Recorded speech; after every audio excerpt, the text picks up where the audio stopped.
الحمد للہ وکفا علی عبادہ الذین اصطفیٰ اما بعد اعوذ باللہ من الشیطان الرجیم بسم اللہ الرحمن الرحیم یا ایھا الناس آمنوا باللہ فَإِذَا قِيلَ لَهُمْ آمِنُوا كَمَا آمَنَ النَّاسُ قَالُوا أَنُؤْمِنُ كَمَا آمَنَ السُّفَهَاءُ أَلَا إِنَّهُمْ السُّفَهَاءُ وَلَٰكِن لَّا يَعْلَمُونَ صدق اللہ العظیم۔ محترم امام صاحب، معزز بزرگوں، نوجوان بھائیوں،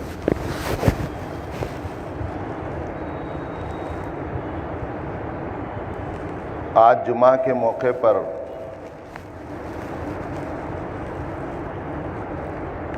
ہم حضرت ابوبکر صدیق رضی اللہ تعالیٰ عنہ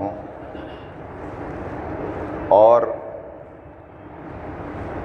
ان کی سیرت و کردار کے چند جھلکیاں پیش کریں گے۔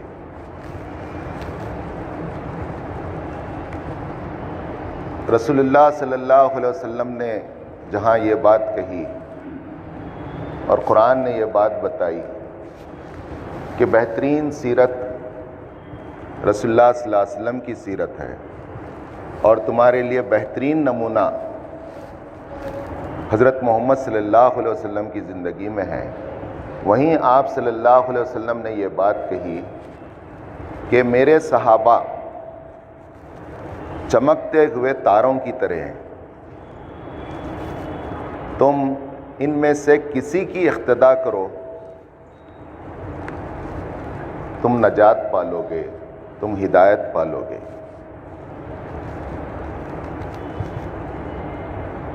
صحابہ کرام رضوان اللہ تعالیٰ علیہم اجمعین نے جن حالات میں رسول اللہ صلی اللہ علیہ وسلم کا ساتھ دیا، اپنے مالوں سے، اپنے جانوں سے اور اپنا تن من دھن سب کچھ خوشی خوشی لگا کر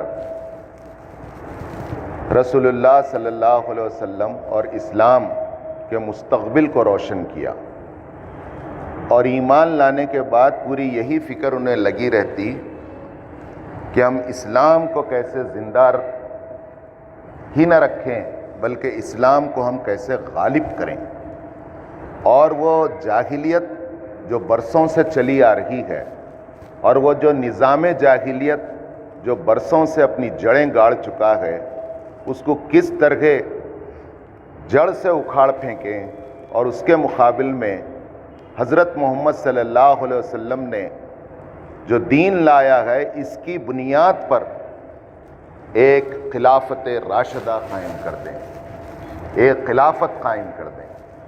یہ کوئی آسان ٹاسک نہیں تھا، یہ کوئی معمولی بات نہیں تھی۔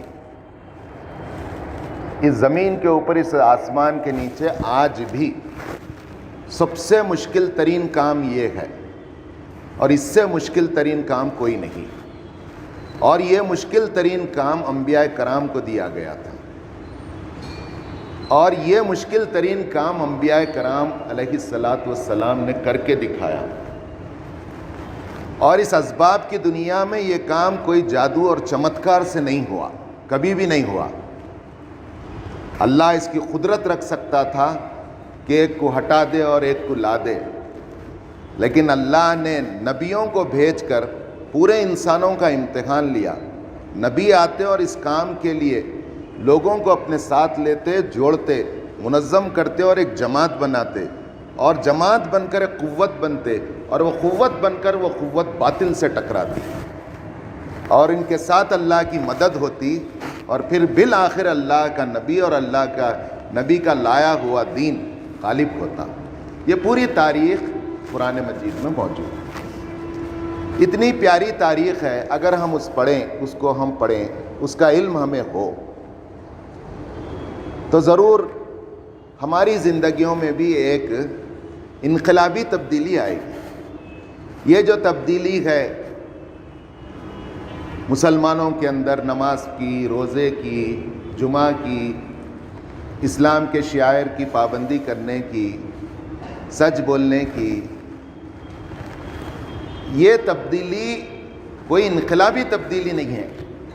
انقلابی تبدیلی اس کو کہتے ہیں جو تبدیلی ایمان لانے کے بعد انبیاء کے ساتھیوں نے انہیں ساتھ دیا، اور خصوصاً حضرت نبی کریم صلی اللہ علیہ وسلم پر ایمان لانے کے بعد صحابہ کرام کی جماعت نے ساتھ دیا، اور یہ رول ماڈل ہیں ہمارے لیے، یہ نمونہ ہے۔ اور کیسا ساتھ دیا، وہ پوری سٹوری اور وہ پوری کہانی اور وہ پورے واقعات ایک دن میں نہیں ہوئے، 23 سال کی مدت میں ہوئے۔ اور اسی لیے قرآن اس پوری سیرت کے ساتھ، اس پوری مشن کے ساتھ، اس پوری جماعت کے ساتھ، اس پورے مہم کے ساتھ چلتا ہے۔ قرآن سیرت ہے، سیرت قرآن ہے، اور صحابہ کرام کی جماعت رسول اللہ صلی اللہ علیہ وسلم کا ہر حال میں ساتھ دے رہی ہے۔ محترم حضرات، اس زمانے میں، بلکہ ہر زمانے میں پہلے لوگ غربا میں سے ملتے تھے، جسے قرآن مجید نے کہا ضعفو، ضعیف لوگ یعنی کمزور لوگ ملتے تھے۔ ان کے مقابل میں واستکبروا، جو پیسے والے تھے، مال والے تھے، باغوں والے تھے، سرمایہ پر قدرت رکھتے تھے، ان کے اندر استکبار آ جاتا تھا، غرور آ جاتا تھا۔ بڑے لوگ کبھی بھی پہلے درجے میں ایمان نہیں لائے، نبیوں پہ نہیں لائے۔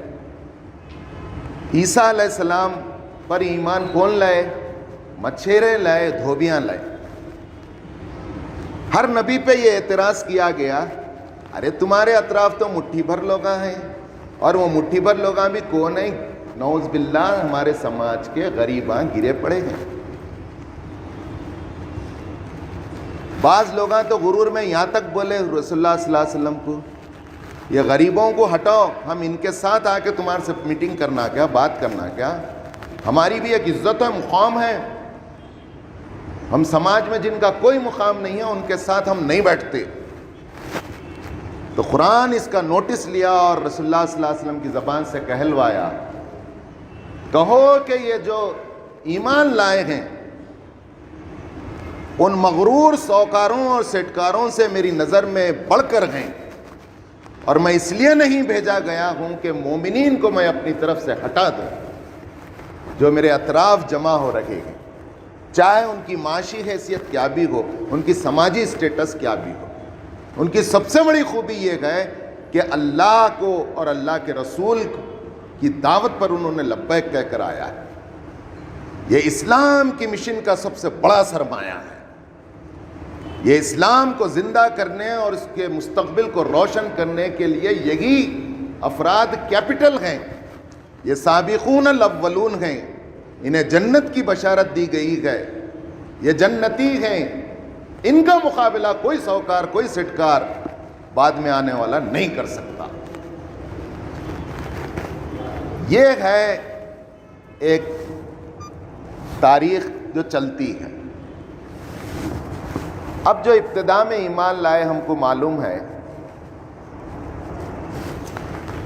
گھر کی بیوی ایمان لائے۔ اب لوگ بولیں گے گھر میں ایمان لانا بھی کوئی ایمان لانا ہے، مرد کی بات تو سبھی سنتے ہیں، ہر ایک تفصیل اس کی الگ ہے، میں آج وہ موضوع نہیں۔ حضرت خدیجۃ الکبریٰ رضی اللہ تعالیٰ عنہ سب سے پہلے ایمان لائے، انہوں آ کے بولے۔ پھر اس کے بعد ایمان کون لائے؟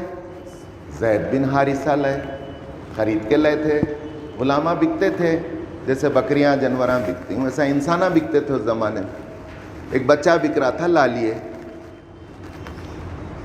تو وہ خریدے ہوئے غلام حضرت زید بن حارثہ ہیں، جن کو رسول اللہ نے کہا کہ یہ میرا منہ بولا بیٹا ہے،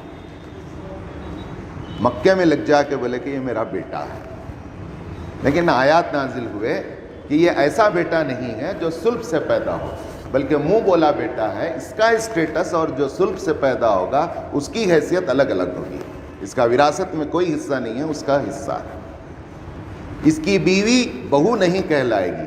اس لیے آئندہ دنوں میں جب حضرت زینب سے، قریش کی معزز خاتون سے حضرت زید کا نکاح ہوا، پھر طلاق ہوئی، تو وہ رسم کو توڑنے کے لیے رسول اللہ صلی اللہ علیہ وسلم کا نکاح حضرت زینب کی متعلقہ حضرت زید کی متعلقہ حضرت زینب سے کرایا گیا، اور بتایا گیا کہ منہ بولا بیٹے کی بیوی بہو نہیں ہو سکتی.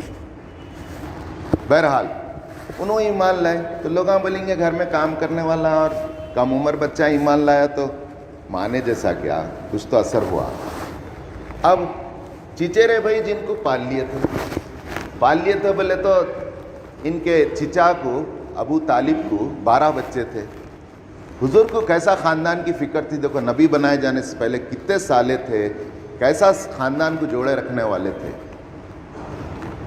حضرت عباس رضی اللہ تعالیٰ عنہ دوسرے چچا تھے، ان کے پاس گئے، جا کے بولے دیکھو چاچا عباس ہو، آپ کے بڑے بھائی اور میرے چچا ابو طالب کو 12 بچے ہیں، گزر بسر بہت مشکل سے ہو رہی ہے، پہلے میں عمل کرتا ہوں، علی کو میں گود لے لیتا ہوں، تم ایک کو گود لیو نا. بولے اب وہ چچا کو جا کے بھتیجا بول رہا دوسرے چچا کو، یہاں چچا یہاں تایاؤں کا منہ نہیں دیکھ رہے اور عورتیں سکھائے تو بچے نہیں دیکھ رہے. ایسے واقعات ہیں بھتیجا چچا کا گلا پکڑ رہا ہے، تایا کا گلا پکڑ کے مار رہا ہے. اور یہ مسلم سماج ہے، اور لوگ اسلام کی طرف کئی کو آنا، یہ دیکھنے آنا، یہ کرنے آنا، کھیتوں کے واسطے قتل کر ڈال رہا ہے. تو حضرت علی گود لیے سو بچے تھے، شروع سے پال لیے. تو حضرت عباس بولے ارے کیا ہے یہ ہمارے خاندان کا تارا دکھ رہا ہے، یہ تو یہ میرا بھتیجا کیسا دوسرے کی فکر ہے، میرے کو میرے بھائی کی فکر نہیں، میرے کو نیچے یاد دلا رہا ہے، بلکہ حضرت جعفر کو تم رکھ لیو نا. بولے تو حضرت جعفر کو حضرت عباس گود لیے، حضرت علی کو حضور صلی اللہ علیہ وسلم گود لیے. اب وہ گود لیے سو چھوٹا بچہ ایمان لائے، جس کو آنکھوں کا وبائی مرض، آنکھیں آئے تو ایک کو دوسرے کو لگتی نہیں، ویسا لگے ہوگی. اب آزاد آدمیوں میں صرف ایک آدمی ایمان لائے، وہ تھے حضرت ابا بکر رضی اللہ تعالیٰ عنہ. حضور صلی اللہ علیہ وسلم کی ایج تھی 40 سال، آپ کی ایج تھی 37 ایئر، اور بڑے دولت مند تھے. حضور صلی اللہ علیہ وسلم سے پہلے سے دوستانہ تھا، اور دور جاہلیت میں بھی کبھی جاہلیت کے کام نہیں کرے، سعید روحوں میں سے تھے. اس سے معلوم ہوتا ہے کہ ایمان نہ لانے والا طبقوں کے اندر بھی سب خراب نہیں ہے. کان کھول کے سن لیو، ہاں الکفار لا اعتبار، ہمارے چھوڑ دیے کوئی طبی پھل جڑی، مر گیا مردود فاتحانہ درود. ارے تم پکڑے جائیں گے کل. ان کافر ہوا کیسا؟ کافر اس وقت ہوتا ہے جب تم اس کے سامنے کوئی چیز پیش کرو، اسلام پیش کرو، اس کے بعد ان سوچ سمجھ کر یہ بولے کہ نہیں میں پڑھ لیا ہوں، جان لیا ہوں، اسلام کو سن لیا ہوں اور سمجھ لیا ہوں، اور میں جس روش پر ہوں، جن اصولوں پر ہوں، جس پرانے مذہب پر ہوں، یہ میرے کو پسند ہے اور یہ تمہارا پسند نہیں ہے.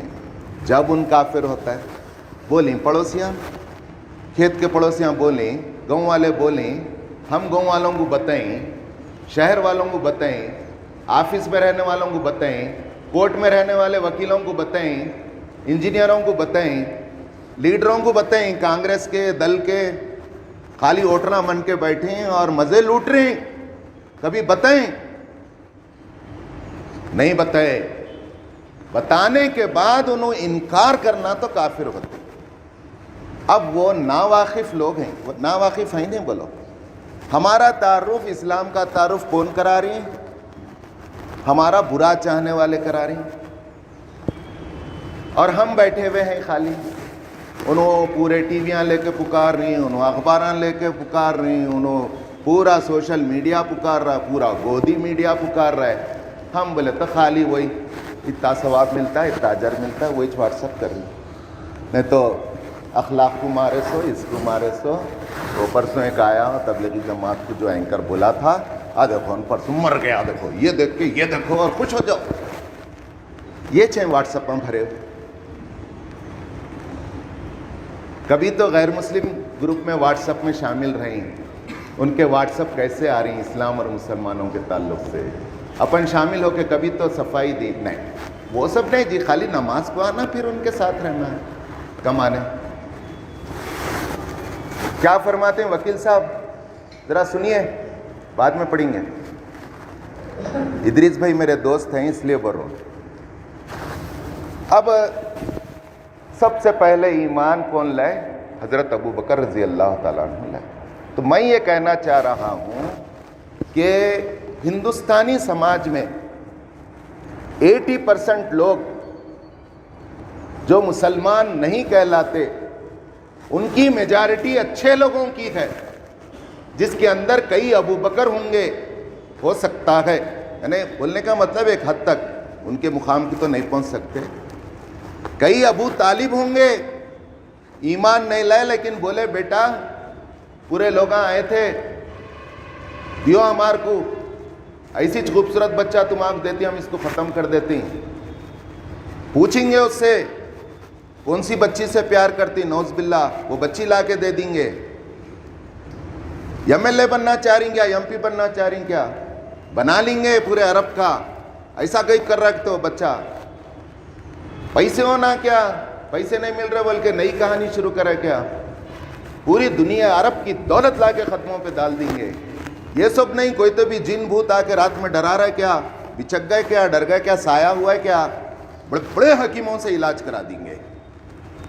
جب آ کے ایک کمرے میں پوچھے بیٹا دیکھ پانی سر سے اونچا ہو گئے، میرے بال سفید ہو گئے، حدیث میں آتا ہے بغل اٹھا کے بتائے کہ پک گیا ہوں، مجھ پر اتنا بوجھ نہ ڈال کے نہ سکھار سکوں. تو کیا بولے پیارے نبی، سرپرستی میں تھے ان کے. پیارے نبی کیا بولے، چچا اگر یہ لوگ میرے ایک ہاتھ میں چاند، جو پاسبل نہیں ہے، چاند پہ تو گئے 1400 سال کے بعد، ایک ہاتھ میں چاند توڑ کے لا کے رکھتے ہیں، ایک ہاتھ میں سورج کو ارسٹ اور ٹھنڈا کر کے لا کے میرے ہاتھ میں رکھتے ہیں. یعنی ناممکن جو چیز ہے قیامت تک، وہ بھی ان کے لیے ممکنات میں سے ہو جائے، تب بھی محمد صلی اللہ علیہ وسلم اس کام سے 1 انچ پیچھا نہیں ہٹیں گے. آگے بڑھیں گے، آگے بڑھیں گے، یہاں تک کہ محمد صلی اللہ علیہ وسلم کے ذریعے اللہ نے جو دین بھیجا ہے وہ غالب ہو کر رہے، یا اسی راہ میں محمد کی جان چلی جائے. یہ تھا وہ فیصلہ کن ایمان بول رہا تھا رسول اللہ صلی اللہ علیہ وسلم کا. جو چاچا سن کے بولے واہ، یہ کوئی ذوق اور شوق کا مسئلہ نہیں ہے، یہ تو اس کا مشن ہے، اور یہ کام کے لیے اللہ نے اسے چنا ہے جس سے انہیں 1 انچ نہیں ہٹ سکتا. آ کے بولے تمہارے کو کیا کر لینا ہے کرو، اس کو چھوڑ دیو، ان کیا کرنا ہے کر. کون بولتے تھے ایمان نہیں لائے؟ ہے کوئی آج بولنے والا؟ ہم دوستاں کم دشمناں زیادہ بنا لے رہے. بابری مسجد گری، پارلیمنٹ میں سب سے زیادہ غیر مسلم بولا، کیا وہ قابل قدر نہیں ہے؟ غیر شعوری طور پہ بولتے ہیں کوئی نہیں ہو ہمارا سوائے اللہ کے. بے شک، لیکن اللہ ہی نے انتظام کیا ہے، کچھ سعید روحوں کو رکھا ہے. ابو طالب کے جیسے ڈھونڈو، متم بن عدی کے جیسے ڈھونڈو، جو طائف سے مایوس ہو کے آ رہے تھے، مکے والے تڑی پار کر دیے تھے آپ کو. تو مکے کے آؤٹ اسکرٹس میں بنگلہ تھا متم بن عدی کا، تو رسول اللہ کے رسول نے پناہ مانگی. جانتے ہو آپ جن کے پشت پر ڈائریکٹ اللہ کی طاقت ہے، طائف سے پھر مکے میں آنا چاہ رہی ہیں، پناہ مانگ رہی ہیں سرحد پر مکے کی. اے متم بن عدی، میں تم سے پناہ چاہتا ہوں، اپنی پناہ میں لے لو نا. اللہ کے رسول بول رہے ہیں، واقعہ ہے. کیوں بول رہے ہیں؟ ابھی اسلام غالب نہیں ہوا. اگر اسلام، اسلامی جماعت اور اسلام کے قائد کو پکڑ لیے تو کہاں سے یہ تحریک چلتی ہے؟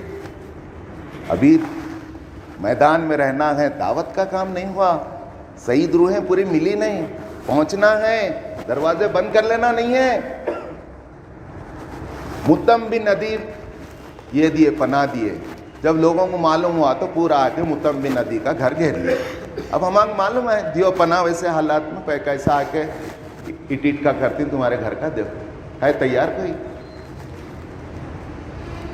اب متم بن عدی کو آ کے پوچھے، متم بن عدی کیا کرے، آپ کو پناہ دیے، ڈھابے کے اوپر چڑھ گئے.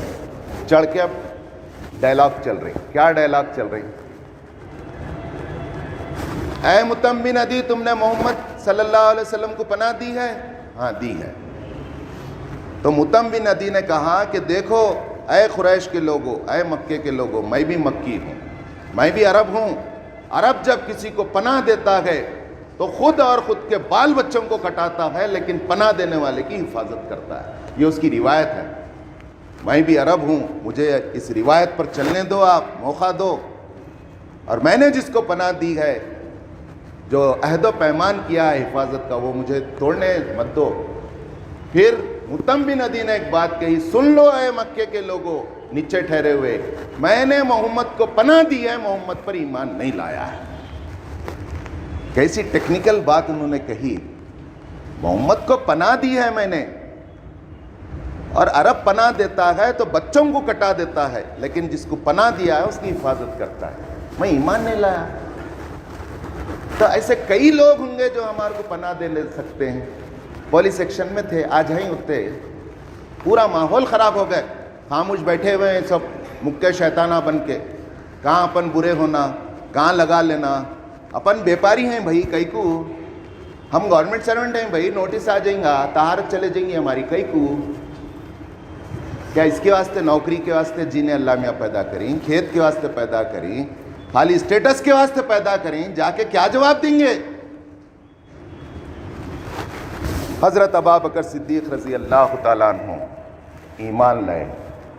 ایسا ایمان لائے، جب ایمان لانا لوگوں کو دعوت دینا تھا، درندوں کو جنگل میں، اے درندوں آؤ مجھے نوچو پھاڑو کھاؤ. آپ نے ایمان کا اعلان کیا. نہ صرف اعلان کیا، رسول اللہ صلی اللہ علیہ وسلم ان لوگوں تک نہیں جا سکتے تھے جو سعید روحیں تھیں، ان تک یہ گئے اور جا کر 7-8 زبردست لوگوں کو اسلامی جماعت میں شامل کر لیا، جس میں حضرت عثمان رضی اللہ تعالیٰ عنہ ہیں، جس میں حضرت ابو طلحہ ہیں، جس میں زبیر بن عوام ہیں، جس میں عبد الرحمن بن عوف ہیں. یہ پورے عشرہ مبشرہ میں سے بڑی تعداد وہ ہے جس کو حضرت ابوبکر رضی اللہ تعالیٰ عنہ اسلام. آپ کی بڑی قربانیاں ہیں. اب وقت ہو رہا ہے، میں بس آپ نے اپنا مال و دولت سب کچھ آپ پر نچھاور کیا.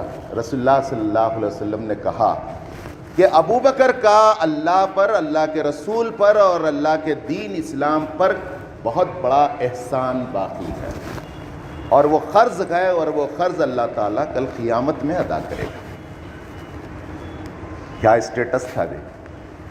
اور حضرت ابوبکر رضی اللہ تعالیٰ عنہ کو اللہ تعالیٰ نے تبوک کے موقع پر جب پورا مال لا کے دے دیے اور ایک کالی کمبل اوڑھ کے آئے، ببول کے کانٹے لگا لے کے آئے، کیا منظر تھا ہوگا. وہ عرش اعظم ہل گیا، اور جبریل امین کے ذریعے اللہ تعالیٰ نے حضرت ابوبکر رضی اللہ تعالیٰ عنہ کے لیے سلام بھیجا. اللہ کا سلام عرش سے آیا. دنیا جھٹلا رہی ہے معراج کو. کہاں کہ جب محمد نے یہ بات کہی ہے تو میں ان سے ملے بغیر کہتا ہوں اور اسے سچی بات کا اعلان کرتا ہوں. جب رسول اللہ نے یہ بات سنی، بغیر تحقیق کے، بغیر ملے کے، بغیر پوچھے کہ کیا کانفیڈنس ہے میرے دوست کو، صدیق کا لقب دیا. اس کے بعد سے آپ ابوبکر صدیق کہلائے. جب خلیفہ ہوئے، بیمار ہوئے، تو اپنے جانشین کا اعلان کیا. مشورے سے لوگوں کو جمع کر کے بولے میرے بعد عمر کو بنا لینا. یہاں ہمیں کئی کی فکر رہتی ہے، میرے بعد میرے بچوں کا کیا ہوں گا، میرے بعد میری جائیداد کا کیا ہوں گا، ارے میری خبر کا کیا ہوں گا، میرے بعد میری ذمہ داریوں میں، دینی ذمہ داریوں میں، میرے کھیت کا کیا ہوں گا، میرا کاروبار کا کیا ہوں گا. نہیں، ارے میں مر رہا ہوں ایک دائی، تو میں نے کیا دائی تیار کیا نہیں کیا. تو حضرت ابوبکر نے پھر انصار کو بلائے مدینے کے لوگوں کو، انہوں ماننا تو انہوں مکے سے تھے، ان کو بلا کے سمجھا کے بولے رسول اللہ صلی اللہ علیہ وسلم بولے تھے میرے بعد اگر کوئی نبی ہوگا تو عمر ہو سکتے ہیں، یعنی ان کا اسٹیٹس بتانے بولے تھے، لو نبی من بعدی لعمرا، تو انہوں بھی مان لیے۔ تو جانشین کی فکر کرنا، ہم جانشین کی فکر نہیں کر رہے، اور اتنی خواہش تھی حضور سے ذرا برابری رہنا بول کے بولتے تھے۔ پوچھے حضور کا انتقال کب ہوا بیٹی کو عائشہ کو، بولے دوشنبے کے دن، پیر کے دن ہوا۔ اللہ میرے دن پیر کو لے لینا، تو اللہ کا کرنا ایسا ہوا پیر کے دن مغرب سے عشاء کے بیچ میں آپ کا انتقال ہوا۔ آپ کی برابری عمر میں بھی ہے، یعنی ایج میں بھی ہے۔ 63 سال میں نبی کریم صلی اللہ علیہ وسلم نہیں رہے، اور 63 سال میں آپ کا حضرت ابوبکر کا بھی انتقال ہوا۔ 225 سال خلافت، 2.25 خلافت کا موقع ملا، رسول اللہ صلی اللہ علیہ وسلم کو بھی 2 سال 2.25 سال موقع ملا، اس سے پہلے اسلام غالب نہیں ہوا۔ آخری بات، سیرت بہت طویل ہے، صرف آخری بات، انتقال کے وقت جو وصیت کی جاتی ہے وہ وصیت کر رہے گی، آئے عائشہ بہنوں بھائیوں کے ساتھ اچھا سلوک کرنا اور رشتہ داروں کے ساتھ اچھا سلوک کرنا میرے بعد۔ پھر وصیت کر رہی، دیکھو میرا قرضہ ہے، وہ قرضہ فلاں باغ بیچ کے وہ قرضہ دے دینا۔ پھر اپنے اکاؤنٹنٹ کو بلائے، اکاؤنٹنٹ بولے تو خزانچی، ابھی خلیفہ ہے نا بھائی، بلا کے بولے میں خلیفہ بنا سو اب تک کتنا کفاف لیوں، کیونکہ تجارت چھوڑ دیے تھے سب، خلیفہ اب اتنے بڑے اس کی چلانا بولے تو تجارت کہاں سے کر سکتے تھے، تو ان کو حساب لگا کے جلدی بولو بولے، تو انہوں بولا اتنے لیں، بولے میرا گھر بیچنا اور وہ پورا بیت المال میں جمع کر۔ بیٹی کو بولے بیٹی یہ چادر ہے اور پھر 2 اونٹنیاں ہیں، یعنی خلیفہ کے 2 مرسیڈیز کاراں ہیں، 2 اونٹنیاں ہیں اور ایک چادر ہے، اور ایک چیز میں بھول رہا ہوں، یہ تینوں چیزیں انتقال کے بعد حضرت عمر کو لے جا کے دے دینا، کیونکہ یہ حکومت کے ہیں، اپن نہیں رکھ لینا، بانٹ لینا نہیں۔ اور بولے بیٹی میرے کو کیسا دفناتی، بولے 3 نئے کپڑے، حضور کو کیسا دفنا ہے، بولے تو 3 کپڑوں میں دفن ہے۔ تو بیٹی کیا کرو، میرے پاس 2 اچھے کپڑے ہیں، ڈریساں ہیں، وہ پرانے ڈریسوں کو دھونا اور پھر تیسرا کپڑا نیا لانا۔ بیٹی بولی ہم اتنا بھی نہیں کر سکتے کیا، ہم تینوں کپڑے نئے لاتے ہیں۔ بولے نہیں بیٹی، نئے کپڑے زندوں کے واسطے ہیں، میں جب مر جاؤں گا 2 پرانے کپڑے رکھو، ایک نیا کپڑا۔ اللہ ان سے راضی ہو، وآخر دعوانا۔ اور ہم سب کو اللہ تو راضی ہو گیا، ہم سب کو بھی اس بات کی توفیق دے کہ ہم اسلام کی خدمت ایسی اعلیٰ سیرت کے ساتھ کر سکیں۔ وآخر دعوانا الحمدللہ۔